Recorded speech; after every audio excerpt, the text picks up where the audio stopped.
Okay, y'all, it's time to talk about migration in the period 1750 to 1900, and there was a lot of it. So let's talk about all the causes, and if you're ready to get them brain cows milked, let's get to it. So first, let's consider the environmental causes of migration during this period. But first, remember the context from the last few videos, namely that the world was largely being shaped and molded by the forces of industrialization. And the more the world industrialized, the more people began to migrate. Okay, so the first cause of migration is significant demographic change, which is to say the global population practically exploded. For example, from 1850 to 1914, the population of Europe grew exceedingly fast because new medicines and increasingly varied diets increased people's lifespan. And since populations were living longer and people didn't stop having babies, way more people. And that was especially true in rural areas, which thanks to industrialization and the mechanization of farming, more and more people were out of jobs. So what are they gonna do? Migrate? Exactly, me from behind the desk. The increasing poverty rural people were experiencing pushed them to migrate elsewhere to find jobs, and that largely meant moving to cities where they found industrial jobs in abundance. Oh, and if you want note guys to follow along with this video and all my videos, check the link in the description. Okay, the second environmental factor that caused this massive uptick in migration was famine. Like in some places that had not industrialized, they still practiced primitive agriculture, and in a few cases, the result was massive and deadly famines. For example, the Irish potato famine in the 1840s was devastating. So the potato was the staple food of the Irish poor. Thanks, Columbian Exchange. And it made up a big portion of their diet. But when a blight struck their potato crops in the mid-1840s, it led to widespread famine in which millions of the Irish poor died of starvation and millions more fled the country and emigrated elsewhere, not least urban centers in the United States. Okay, now the real question is, what facilitated all this migration? And the answer is new transportation technologies. Like demographic change and famines and political turmoil and whatever was not a new phenomenon during this period. All of that is just like, a Tuesday in any given period of world history. But what's different about this period is that when people experienced those push factors, they now had many more options for traveling than ever before. So new modes of cheap transportation like the railroad and the steamship facilitated this wave of migrations, both for those who migrated within their own countries and those that migrated internationally. And the vast majority of these migrants settled in urban centers in both imperial states and in colonial territories where manufacturing jobs were abundant. And this led to a massive growth in cities during this period, which is what we call urbanization, with many European cities experiencing something like 1,000% growth. And to that I say,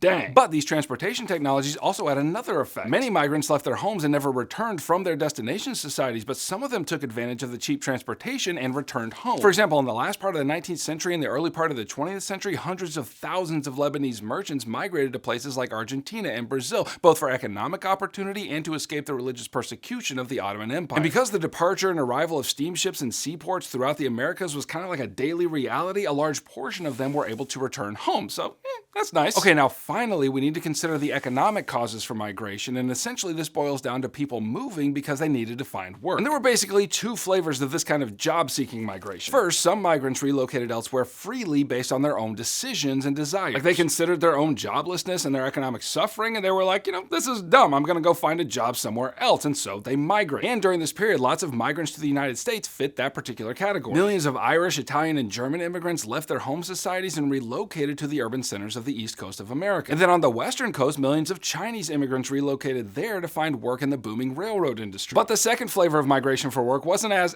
cheery. In this case, millions of people migrated for work because they were forced to, because the globalized economy still very much relied on coerced and semi-coerced labor. And let me give you an example of each. In terms of coerced labor, the Atlantic slave trade was still booming at the beginning of this period. Now, to be fair, many states that relied on slavery would abolish it later in this period, but it was still a significant cause of the forced movement of people early on. Also under the heading of coerced labor was convict labor. For example, both the British and the French established penal colonies in various places throughout their empires, including British Australia and French Guiana. And so instead of spending the money to stuff convicts into jails at home, they just sent them across the world to do hard labor in their colonial holdings, things like railroad building. And then on the semi-coerced side, let's talk about indentured servitude, which describes an arrangement in which a laborer would sign a contract to work for a certain number of years, usually between 3 and 7, in exchange for free passage to their destination. You see, as I said before, outright slavery would be largely abolished during this period. But that doesn't mean that industrialized states didn't still need real cheap labor in order to keep them on top of the world's economic heat. And so indentured servitude filled a lot of that gap. For example, because poverty was a growing concern in India, the British government facilitated the migration of indentured Indians to various parts of their empire, including the Caribbean and Africa and Southeast Asia. And the British also operated tin mines in Malaysia, where they made use of Chinese indentured servants who were suffering the effects of their poverty at home. Okay, click here to keep reviewing for Unit 6, and click here to grab my video note guides, which will help you get all the content of this course firmly crammed into your brain folds. I'm glad we got to hang out, and I'll catch you on the flip-flop.